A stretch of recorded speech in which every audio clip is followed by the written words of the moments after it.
Account की अगर अपन बात करें एनपीओ की, तो फाइनल अकाउंट में हमने देखा था 3 अकाउंट बनते हैं। सबसे पहला हम बनाते हैं receipt and payment account. Receipt and payment account सबसे सिंपल और सबसे इजीएस्ट अकाउंट यही है। क्यों? क्योंकि इसमें क्या सोचना होता है, पैसा आया तो डेबिट में लिखो, पैसा गया तो क्रेडिट में लिखो, चाहे पैसा रिवेन्यू से आए चाहे पैसा कैपिटल से आए। यानी कि क्या मैं कह सकता हूं, यहां पर अपन जो आइटम लिखते हैं वो रिवेन्यू भी होती है और कैपिटल भी होती है, दोनों आइटम। कैपिटल आइटम मींस क्या है Divyanshu? Capital item means example और अच्छा बताओ, लोन रिवेन्यू आइटम है या कैपिटल? Capital item. क्यों? क्योंकि नॉर्मली हम जो लोन लेते हैं वो 1 साल के बाद के लिए लिया जाता है, या 2 साल या 3 साल के लिए लिया जाता है, उसके बाद हम उसका पेमेंट करते हैं। ठीक है, तो बैलेंस शीट की सारी आइटम जो होती है वो कैपिटल आइटम होती है, और जो सारी आइटम आपने 11th क्लास में ट्रेडिंग और पीएनएल अकाउंट में पढ़ी थी वो सारी आइटम रिवेन्यू आइटम होती है। ठीक है, ये याद रखना, शॉर्ट में याद रखने के लिए बताता हूं। नॉर्मली रिवेन्यू वो चीज होती है जिसका बेनिफिट 1 साल के अंदर अंदर होता है, कैपिटल वो आइटम होती है जिसका बेनिफिट 1 साल के बाद होता है, या जिसका पेमेंट 1 साल के बाद करना होता है अपने को। ठीक है, तो रिसिप्ट एंड पेमेंट अकाउंट में सिर्फ इतना देखना है, पैसा आया तो लिख दो, चाहे वो रिवेन्यू सोर्स से आए या कैपिटल के सोर्स से। क्लियर? पैसा गया, पेमेंट हुआ है तो लिख दो क्रेडिट साइड में, चाहे वो रिवेन्यू का पैसा हो या फिर कैपिटल का पैसा हो। फिर मैंने बताया था आपको, इसी अकाउंट की हेल्प से हम क्या करते हैं, हम बनाते हैं एक तो इनकम एंड एक्सपेंडिचर अकाउंट। क्या बनाते हैं? Income and expenditure account. और दूसरा हम बनाते हैं बैलेंस शीट। Balance sheet. तो इन दोनों को बनाने का बेस जो होगा ना वो क्या होगा, रिसिप्ट एंड पेमेंट ही होगा। हमें सारी आइटम जो उठानी है ना वो यहीं से उठा के लानी है। रिसिप्ट एंड पेमेंट में जाना है, वहां से ढूंढना है, रिवेन्यू आइटम है तो उठा के कहां डाल दूंगा, इनकम एक्सपेंडिचर में। अगर कैपिटल आइटम है तो उठा के कहां डाल दूंगा, बैलेंस शीट में, या जो कहां से एडजस्ट होगी, बैलेंस शीट से। ठीक है, तो रिवेन्यू आइटम जो है उसका एडजस्टमेंट हमेशा होगा कहां से, इनकम एक्सपेंडिचर से, और कैपिटल आइटम जो होती है उसका एडजस्टमेंट कहां से होगा, बैलेंस शीट से। क्लियर है? अब इसके साथ में हमें कुछ एडजस्टमेंट पढ़ने हैं जो हमने कल आपको लिखवाए थे, लिखे थे आपने कल एडजस्टमेंट कुछ। कौन कौन से एडजस्टमेंट लिखे थे हमने? Outstanding, prepaid, accrued, honoured, material consume, depreciation, 6 adjustment मैंने आपको मेनली बताए थे। अदर। ठीक है, अब समझना, हमें इनकम एंड एक्सपेंडिचर अकाउंट बनाना है। अब हमें बनानी है बैलेंस शीट। एग्जाम में जो क्वेश्चन आता है वो इसका आता है। सिर्फ एग्जाम में क्वेश्चन आपको रिसिप्ट एंड पेमेंट अकाउंट बना के खुद ही देता है। वो कहता है ये लो रिसिप्ट एंड पेमेंट, और इसकी हेल्प से आपको क्या करना है, इनकम एक्सपेंडिचर बनाना है, और वो कुछ एडजस्टमेंट आपको देता है, आउटस्टैंडिंग, प्रीपेड, एक्रूड, अनर्ड। उनके एडजस्टमेंट से अपन को क्या बनाना है, इनकम एंड एक्सपेंडिचर अकाउंट। ठीक है, इनकम एक्सपेंडिचर अकाउंट का अगर अपन फॉर्मेट देखें तो सेम रिसिप्ट पेमेंट जैसा ही होता है। फर्क ये है, इनकम एंड एक्सपेंडिचर अकाउंट, इधर आते हैं एक्सपेंस, यानी अगर हम कोई खर्चा कर रहे हो खर्चे इधर आएंगे, जबकि होता रिसिप्ट एंड पेमेंट में एक्सपेंस किधर आते थे, बाई साइड में। रेंट पे किया बाई में, यानी उसका बाई से उठा के यहाँ पर टू में डालना है। रिसिप्ट जो होती थी वो कहाँ आती थी, टू में। तो यहाँ पर रिसिप्ट का मतलब क्या होगा, वो इनकम हो सकती है। ठीक है, वो इनकम कहाँ आती है, इसके बाई साइड में। क्लियर? और फिर हम क्या करते हैं, हम देखते हैं हमारे बिजनेस की इनकम जो है वो कितनी है, उसमें से सारे एक्सपेंस माइनस कर देते हैं, और जो आता है वो हमारा प्रॉफिट या लॉस होता है।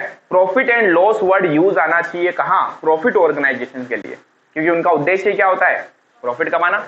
लेकिन हम किसके लिए अकाउंटिंग कर रहे हैं, एनपीओ, नॉन प्रॉफिट ऑर्गेनाइजेशन, इसलिए यहां पर हम प्रॉफिट एंड लॉस वर्ड नहीं यूज लेंगे। यहां पर प्रॉफिट को हम नाम देते हैं सरप्लस।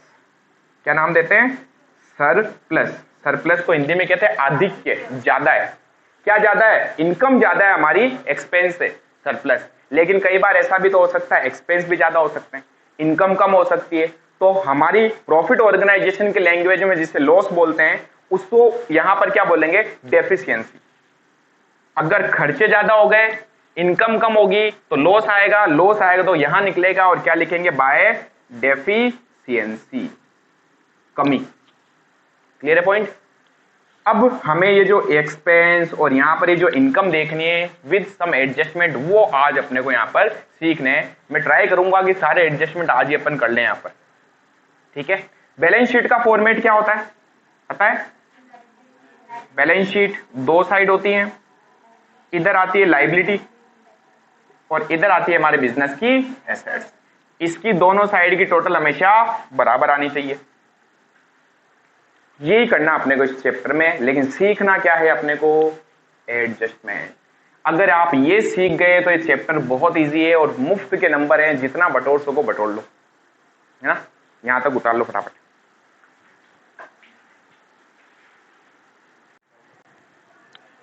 अब हमें समझने सारे एडजस्टमेंट और सबका ध्यान इधर होना चाहिए और सीरियसली पढ़ना इस टॉपिक को, ठीक है। ये समझ गए तो चैप्टर हो गया मान लो। एडजस्टमेंट ऑन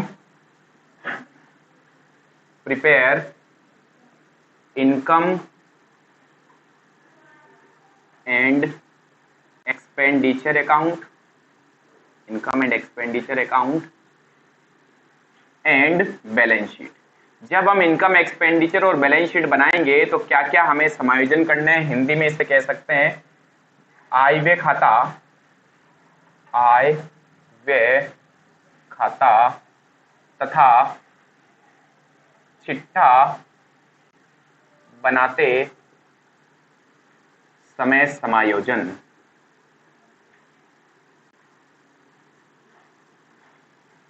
ठीक है, अब लिखो मत, अब सबका ध्यान इधर। सबसे पहला हमारा जो एक एडजस्टमेंट आएगा, मैं ये जितने भी आपको एडजस्टमेंट कराऊंगा उन सब एडजस्टमेंट के साथ हम पूरे के पूरे एनपीओ के फाइनल अकाउंट बनाएंगे, यानी रिसिप्ट एंड पेमेंट अकाउंट भी बनाएंगे, हम बनाएंगे इनकम एक्सपेंडिचर अकाउंट और बैलेंस शीट, तीनों के तीनों। और बैलेंस शीट यहां पर अब एक नहीं दो बनने वाली। दो क्यों? एक तो हमारे पास साल के स्टार्टिंग की बैलेंस शीट बनेगी 1 अप्रैल को, और एक हमारे पास बनेगी साल के एंड की बैलेंस शीट। ठीक है, साल के स्टार्टिंग की बैलेंस शीट का मतलब है पिछले साल की बैलेंस शीट। पिछले साल की जो बैलेंस शीट होती है वही तो अगले दिन एक तारीख को बनेगी। अगर मैं आपको ये कहूं कि 31 मार्च को मैंने एक बैलेंस शीट बनाई, 31 मार्च 2018 और 1 अप्रैल 2018 को जो बैलेंस शीट बनाई, क्या दोनों सेम होगी? सेम होगी।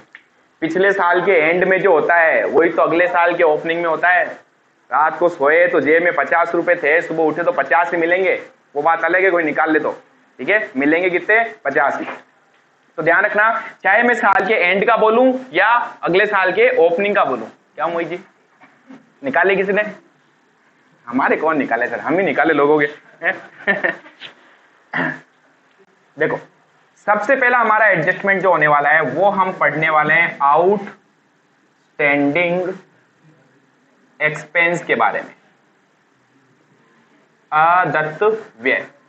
पहले तो बताओ आउटस्टैंडिंग एक्सपेंस होता क्या है? बता सकता है कोई? बोलो। ऐसा एक्सपेंस, ऐसा खर्चा जो साल के दौरान हो तो गया, यानी खर्चा तो हो गया लेकिन हमने अभी तक पे नहीं किया, भुगतान नहीं किया, यानी चुकाना बाकी होता है।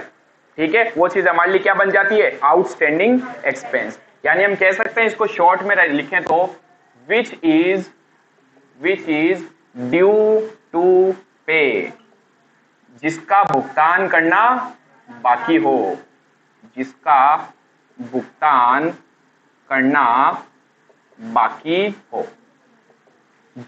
अब मुझे बताओ ये एसेट्स बना या लायबिलिटी? एसेट्स क्या होती है? हर वो चीज हमारे लिए एसेट्स होती है जिसके ऊपर हमारा अधिकार होता है। जैसे मार्कर मेरा है तो ये मेरे लिए एसेट्स बन गया। ठीक है, अगर ये मैं बिजनेस में यूज लेता हूं तो। ठीक है, लायबिलिटी क्या होती है? हर वो चीज जिसका पेमेंट करना बाकी होता है। ठीक है, यानी लोग अगर हमसे पैसा मांगते तो हमारे लिए क्या बन गया? लायबिलिटी बन गया। अब यहां पर क्या हुआ? हमने खर्चा तो कर दिया लेकिन अगला हमसे पैसे मांगता, अभी तक हमने पे नहीं किए, तो ये हमारे लिए क्या बन गया? लायबिलिटी, पेमेंट करना बाकी है ना। तो आउटस्टैंडिंग एक्सपेंस हमेशा क्या बनता है? लायबिलिटी बन जाता है, हमारा दायित्व बन जाता है। तो इसे बैलेंस शीट में कहां शो किया जाना चाहिए? लायबिलिटी साइड में। चीज क्लियर है? यहां तक कोई डाउट है तो बताओ। तो आउटस्टैंडिंग एक्सपेंस वो एक्सपेंस होते हैं जो साल के दौरान हो तो गए लेकिन अभी तक हमने पे नहीं किए, यानी जिसका भुगतान करना बाकी होता है, विच इज ड्यू टू पे। ठीक है, एग्जाम्पल लेते हैं। एग्जाम्पल, हमारे यहाँ एक एम्प्लॉय काम करता है, ठीक है, जिसको हमें सैलरी देनी है। क्या देनी है? सैलरी, वेतन। तो हमने कहा हमने उसे इस साल सैलरी दी, कितनी सैलरी मैंने उसे पे कर दी, कितनी? 50,000 रुपए सैलरी पे कर दी। इसका मतलब मैंने चुका दिए, कितने चुका दिए? 50,000। और क्वेश्चन कह रहा है साल के ओपनिंग में 1 अप्रैल 2018 को, या कौन सा साल चल रहा अभी? 1 अप्रैल 2022 को, 21 लेते बेटर रहेगा, ठीक है।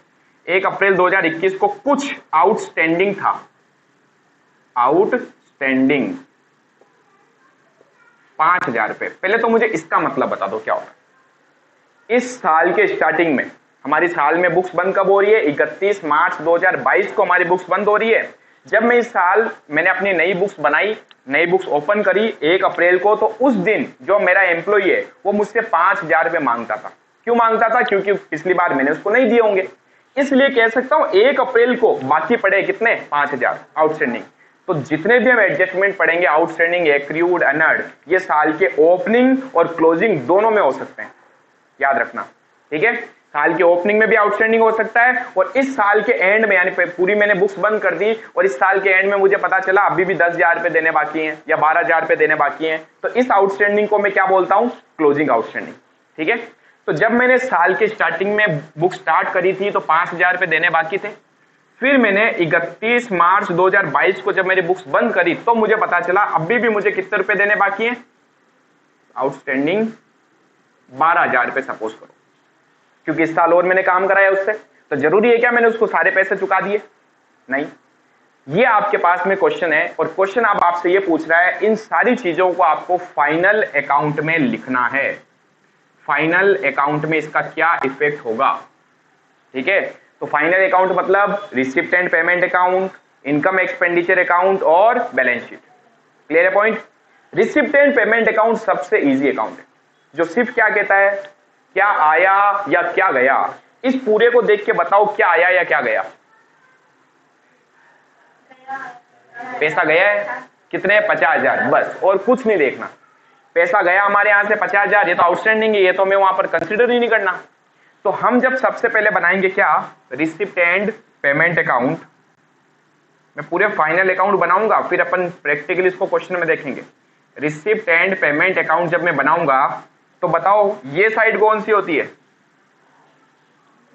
रिसिप्ट। और ये साइड कौन सी होती है? पेमेंट। ये है हमारे पास रिसिप्ट साइड और ये हमारे पास पेमेंट साइड। बताओ पैसा आ रहा है या जा रहा है? जा रहा है। कितने पैसे? तो बस सिंपल सा अकाउंट है जो ये कहता है कोई माताबुड़ी नहीं करनी, ढूंढो कितना पैसा आया या गया। हमने कहा पैसा गया, बोलेगा कितना गया? हमने कहा 50,000, बोला लिख दो, बात खत्म। तो सीधा यहां आऊंगा और यहां लिख दूंगा बाय सैलरी पेड, कितने? 50,000, बस, ठीक है। अब क्योंकि हम ये पूरा नहीं बना रहे हैं तो हमें बैलेंस नहीं निकालना, सिर्फ हम ये लिख रहे हैं कि अगर इस चीज को शो करना हो इस अकाउंट में तो कहां जाएगा, ठीक है। जब पूरा बनाएंगे तब अपन बैलेंस वगैरह निकालते हैं, फिलहाल आपको ये बताना है ये चीज में कहां जाएगी। यहां तक पॉइंट क्लियर है? रिसीट पेमेंट तो हो गया। दूसरा क्या बनाना अपने को? Income and expenditure account. Income and expenditure account. देखो इसको समझने के दो तरीके हमारे पास। जो मेन चीज समझने लायक है ना इस पूरे चैप्टर में वो यही है, सबसे मजेदार। और इसी को समझने के दो तरीके। पहला तरीका रट्टा मार, सर क्या चीज जुड़ेगी क्या चीज घटेगी, रट्टा मार बता दो आप तो में। दूसरी चीज समझोगे, ठीक है। पहले मैं आपको पूरा समझाऊंगा, क्योंकि रट्टे मार टेक्निक तब यूज में लेनी है आपको जब लगे कि सर ये तो बिल्कुल ही बाउंस हो रहा है, ठीक है गोविंद जी। तो हमें सबसे पहले चीजें समझनी है, ठीक है, समझने का ट्राई करना। मैं जब इनकम एक्सपेंडिचर बनाता हूं तो ये फिक्स 12 महीने की आपको, किसकी? 12 मंथ के अंदर आपका एक्चुअल में क्या सरप्लस होना चाहिए था, यानी बोल सकता हूं प्रॉफिट, या क्या डेफिशिएंसी आपकी आनी चाहिए थी, वो बताता है। क्या बताता है? 12 महीने का सरप्लस या डेफिशिएंसी। इसका मतलब मैं ये कहना चाह रहा हूं कि इस 12 महीने के अंदर अंदर जो खर्चा होना चाहिए था वो लिखो, चाहे आपने चुकाया या नहीं चुकाया। जैसे मैं आपसे एक बात बोलता हूं, मैंने कहा आपने एक एम्प्लॉय हायर किया अपने यहां, उसने 10 महीने आपके यहां पर काम किया है, 12 महीने काम किया, उसकी हर महीने की सैलरी थी 5,000 रुपए, तो 12 महीने के कितने बनते हैं? 60,000 रुपए। समझना अच्छे से, साल के एंड तक आपने उसको 1 रुपया ही नहीं दिया, ठीक है, आपके पापा आपके पास आए और आपको पूछा बताओ इस साल खर्चा कितना हुआ, क्या बोलोगे? कुछ नहीं हुआ। खर्चा कितना हुआ इस बार? मैं पूछ रहा हूं आपसे, बताओ खर्चा कितना हुआ? 60,000। चुकाया कहां आपने? पापा कहेंगे चुकाया नहीं तो क्या हुआ, खर्चा तो हो गया। और ये खर्चा कब का था? ये खर्चा इसी साल का था। तो जब आप इस साल के अपने अकाउंट बनाओगे ना तो उससे लिखोगे 60,000 को, चाहे आपने चुकाया या नहीं चुकाया, तब भी तो इस साल का एक्चुअल प्रॉफिट पता लगेगा। समझ रहे हो?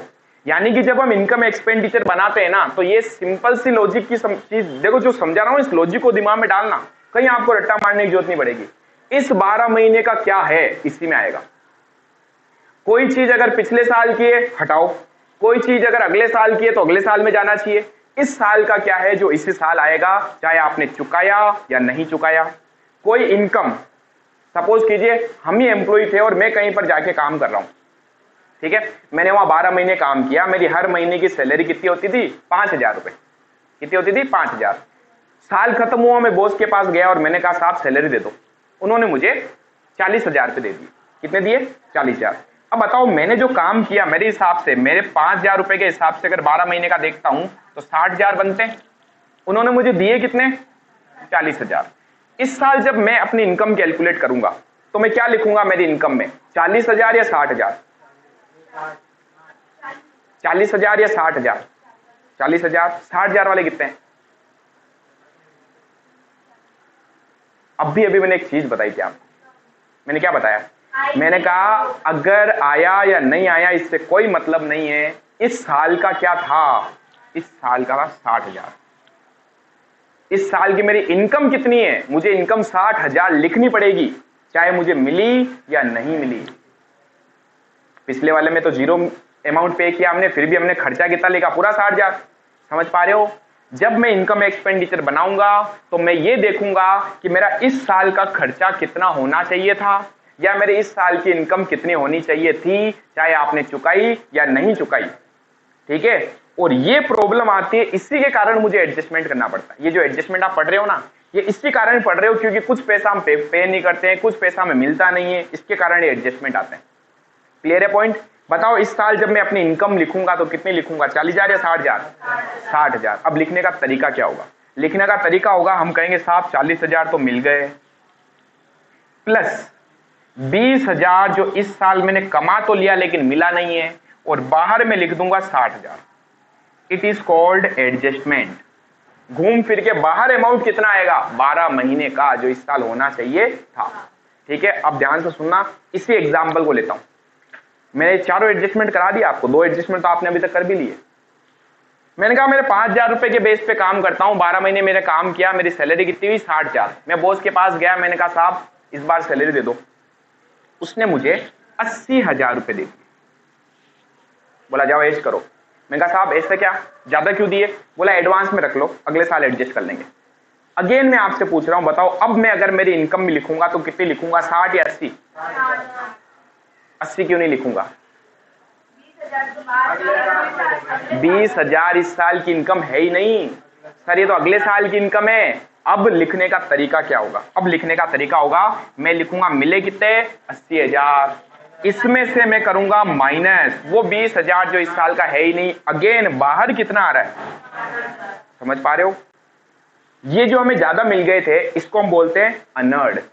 कोई इनकम जो कमाई नहीं पहले ही मिल गई, हटाना पड़ता है। क्यों हटाना पड़ता है? क्योंकि वो इस साल की नहीं है। ठीक है? इससे पहले वाले एग्जाम्पल में जहां पर हम बैठे थे, ये वाला एग्जाम्पल था हमारा, क्या था? 60 कमाए, मिले कितने? 40। तो मैंने क्या लिखा? 40,000 मिले प्लस 20,000 इस बार जो कमा तो लिया लेकिन मिला नहीं। ये क्या था? ये था आउटस्टैंडिंग। समझ पा रहे हो? आउटस्टैंडिंग हमेशा जुड़ता है। क्यों जुड़ता है? क्योंकि है इसी साल का। आउटस्टैंडिंग का मतलब क्या है? कमाया तो इसी साल है लेकिन, या खर्चा तो इसी साल का हुआ है लेकिन चुकाया नहीं, तो है तो इसी साल का। मोहित जी किस साल का है?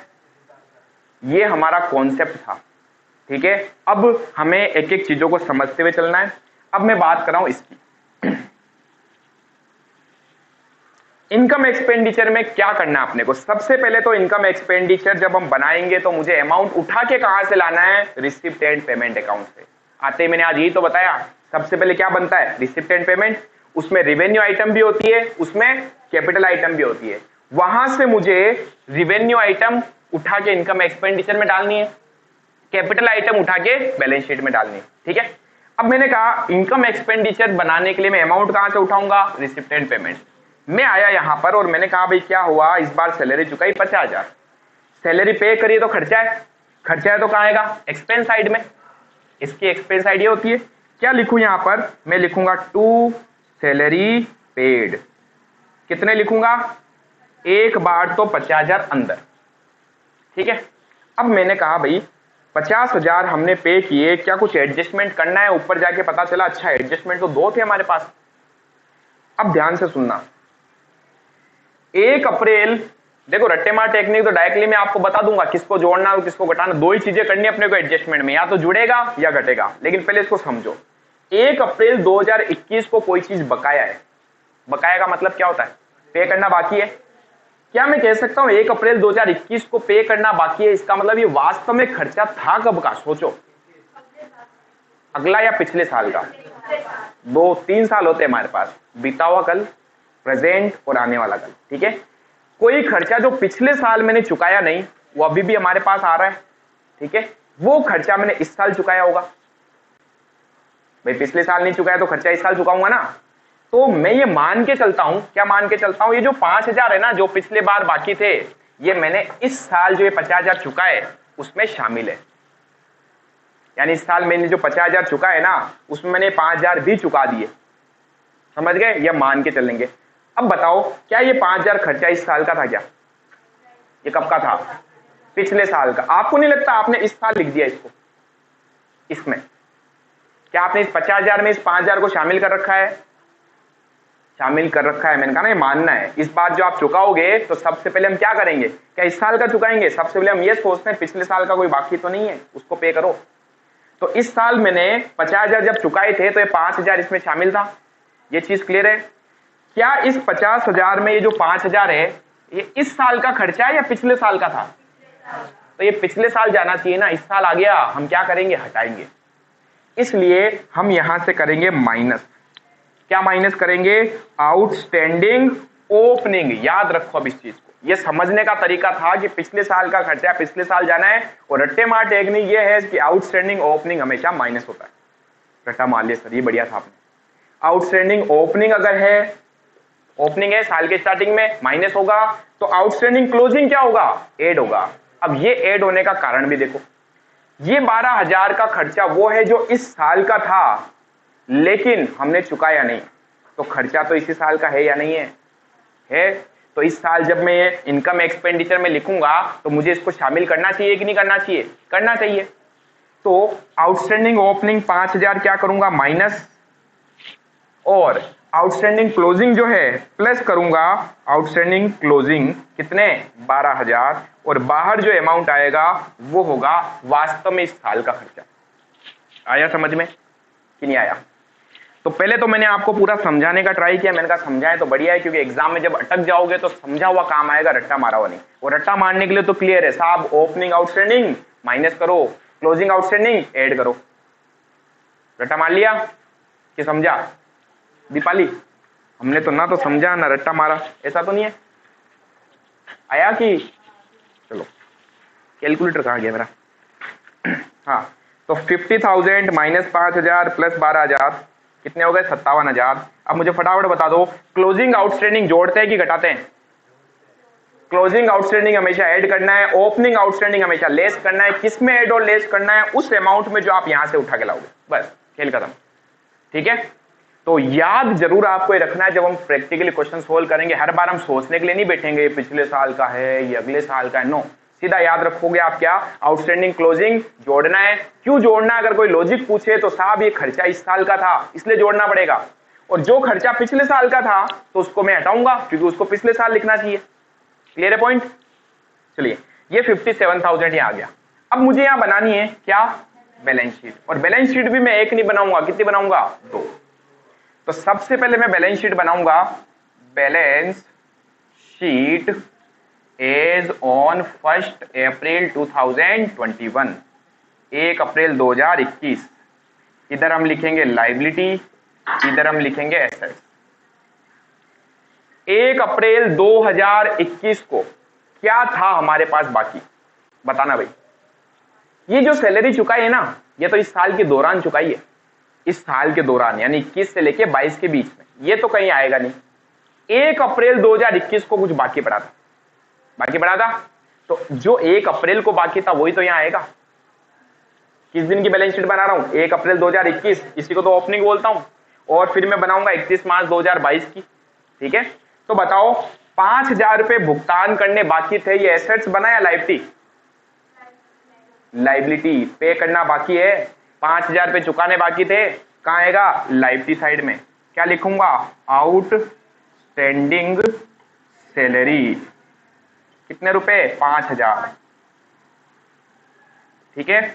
फिर मैं बनाऊंगा साल के एंड में बैलेंस शीट, बैलेंस शीट कब की?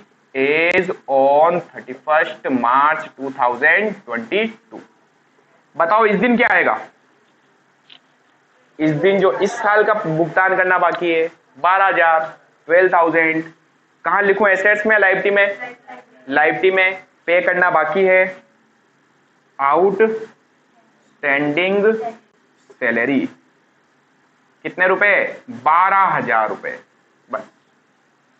तो देखो यहां ज्यादा माताफोड़ी नहीं करनी पड़ी, यहां नहीं करनी पड़ी, जो इस दिन है इस दिन का लिखो, जो इस दिन है इस दिन का लिखो, सिर्फ हमें एडजस्टमेंट कहां करना पड़ा? यहां के लिए हमने रट्टा मार लिया। आउटस्टैंडिंग क्लोजिंग हमेशा क्या होगा? एडएलएस, outstanding closing, closing, outstanding closing, outstanding closing, outstanding opening, outstanding closing, outstanding opening, outstanding opening, outstanding closing, opening, opening outstanding minus करना है, क्लोजिंग आउटस्टैंडिंग ए प्लस करना है। तो यहां अब मैं लिख देता हूं आपके लिए, ठीक है। ओपनिंग, ओपनिंग आउटस्टैंडिंग हमेशा क्या होगा? लेस होगा, माइनस होगा, और क्लोजिंग आउटस्टैंडिंग जो है वो हमेशा क्या होगा? एड होगा, प्लस होगा। याद रहेगा ये पॉइंट? तो आपको अब क्या करना है, सबसे पहले ये लिखना है, ये पूरा लिखना है, इसके बाद इसमें ये लिखना है, फिर यहां लिखना है एडजस्टमेंट करेंगे कैसे, फिर एग्जाम्पल करना है। सेम ऐसा का ऐसा एक एग्जाम्पल आपको दूंगा, अभी के भी करके बता रहे हैं। पहले यहां तक उतार लो।